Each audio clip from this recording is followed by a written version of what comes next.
Well, really my original hero, the guy that got me into the sport, was Jeremy McGrath. I saw him on TV actually, and it was kind of weird, like none of my family rode, there's nobody that really got me into it. I just saw it's just like anybody, like I was just clicking through ESPN, or I'm assuming my dad or mom was. I got a bike and it was just kind of natural for me, but yeah, Jeremy McGrath, he was, the guy that I first saw, and he's been my hero for a long time. I've actually got to know him really well, and he's a cool guy, so that's my hero.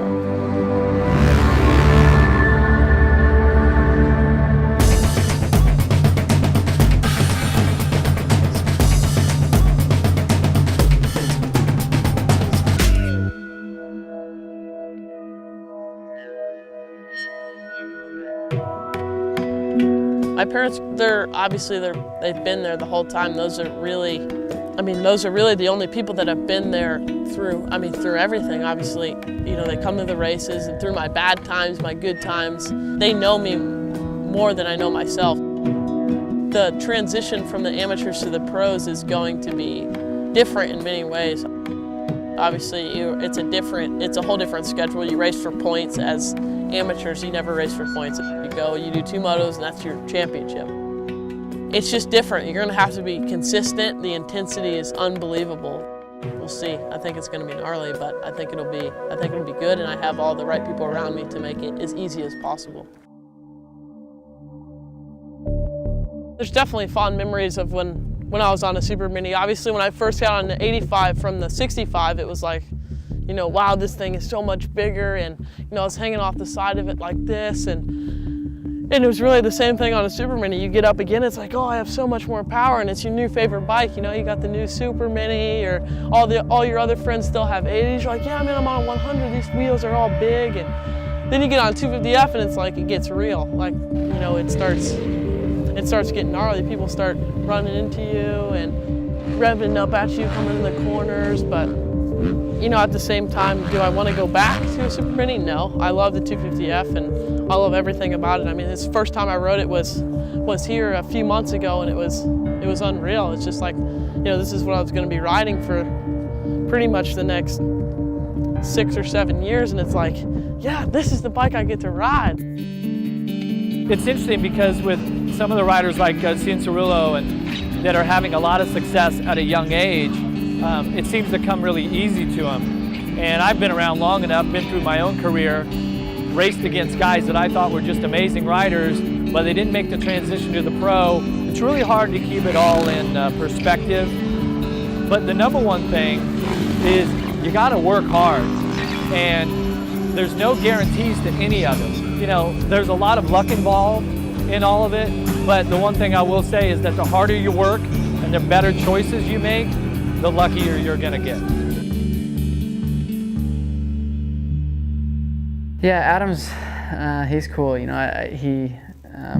doesn't live too far from us in Florida, and I enjoy hanging out with him. I enjoy hanging out with their family and everybody. So he's pretty funny. He tries to throw it in there, but I try to, toughen him up and be rough on him because it's not easy out there. The lights class is going to be tough. So he's young now, and he'll say, oh, well, this hurts or that hurts, or just complaining. He complains. We all complain, but he complains a lot. I thought you were so tired. And he says, I'm not gonna make it. My legs are shot. No, I didn't say I wasn't gonna make it. I said my legs are. Are you kidding me? Oh, when you made him go the long way? We're going, no, I'm going on 2 hours, and I've been cooking at about 27 miles an hour, trying to hang on to this guy's back wheel. I just pulled the corners back in. Hey, you should see the clay corners. Just the whole thing is just one rut. We shut that down right away. We tell him to straighten out. The tougher he is coming in, the better off he'll be.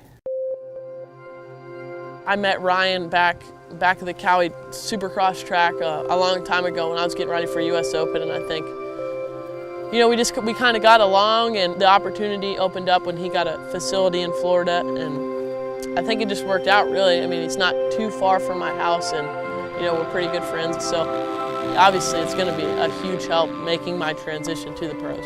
For me, I'll be 25 this year, and he just turned pro, so I think he's going to do very well. We haven't got to ride a whole lot of Supercross together yet, but outdoors we've rode a fair amount together, and before long he'll be a guy that'll be, I think, pressuring me or making me ride harder, pushing me to the next level.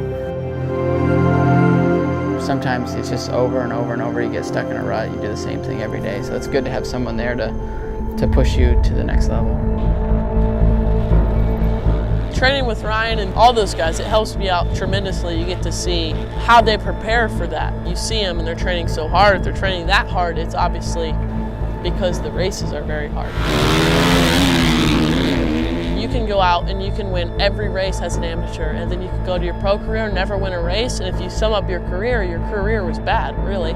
I think this sport is weird in a way that you always have to be looking forward. You always have to be trying to find something to be better than the next guy, and it's a fast-paced sport. Like your career is pretty short, so you have to keep moving forward or you get left behind. Hopefully when I'm good and gone from this sport, I can look back and say, yeah, that was pretty cool.